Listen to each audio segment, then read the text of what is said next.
Banyarwanda, inshuti z'u Rwanda, muri aho umwaka dusoza w'ibihumbi 2025 usize igihugu cyacu giteye intambwe igaragara, ariko kandi cyananyuze mu bibazo bitoroshye.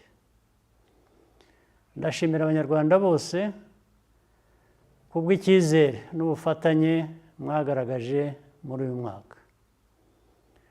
Ubukungu bwacu bwarazamutse. Ubu inshingano dufite ni ukubungabunga kandi tugakoresha neza amikoro dufite nk'igihugu. Ibi biradusaba ko twishakamo ibisubizo bishya bikwiye gutuma duharana intego n'imigambi bishya.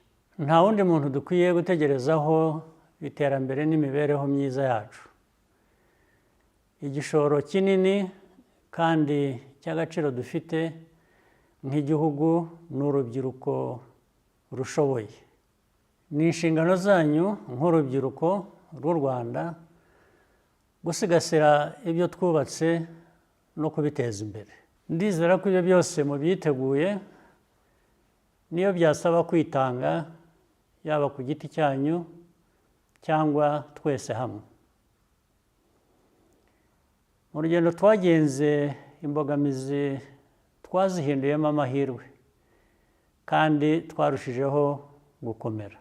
Ntidukwiye na rimwe kwibagirwa aho twavuye, kandi uku niko bizakomeza kugira ngo bidufashe kwiyubaka uko tubyifuza. Several milestone events this year elevated Rwanda's profile internationally. The International Security Conference on Africa was held for the first time, and the African School of Governance matriculated its first class of students from all around Africa. We also convened a new annual event on nuclear power innovation for Africa. This reaffirms that Rwandans and Africans generally have the power to define who we are, what we stand for, and where we are going. The defining moment of 2025 was undoubtedly hosting the UCI World Cycling Championships.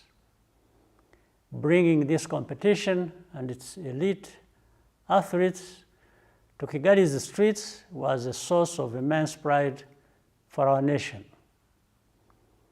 I congratulate everyone involved in making these events a success. Sports unifies and empowers communities across all boundaries.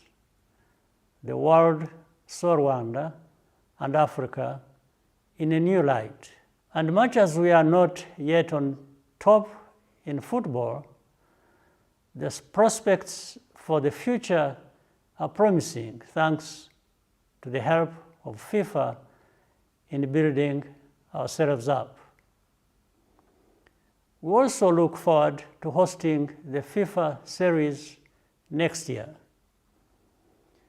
With the infrastructure we have built, our long-term ambition is to nurture the next generation of Rwandan talent to compete and excel. This month, Rwanda and the DRC signed the Washington Accords. I thank the United States and Qatar, alongside our African institutions, for supporting this peace process. It is a critical step toward addressing the root causes of conflict in eastern DRC and restoring regional stability. Rwanda is fully committed to implementing this agreement, but any threat to the peace and security of our people is unacceptable. The threat of state-supported violent extremism is unfortunately still very real.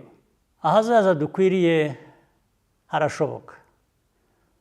Tugomba kuguma mu nzira nziza, tugakomeza kugira icyizere kandi tugakomeza gutera imbere. Mu gihe twizihiza impera z'umwaka, ndasaba buri wese kwitwararika no kwita ku mutekano wacu n'uw'abadukikije. Buri wese afite uruhare rukomeye kugira ngo tugere ku ntego zacu. Jyewe n'umuryango wanjye twifurije Abanyarwanda n'inshuti z'u Rwanda umwaka mushya muhire w'ibyishimo n'uburumbuke.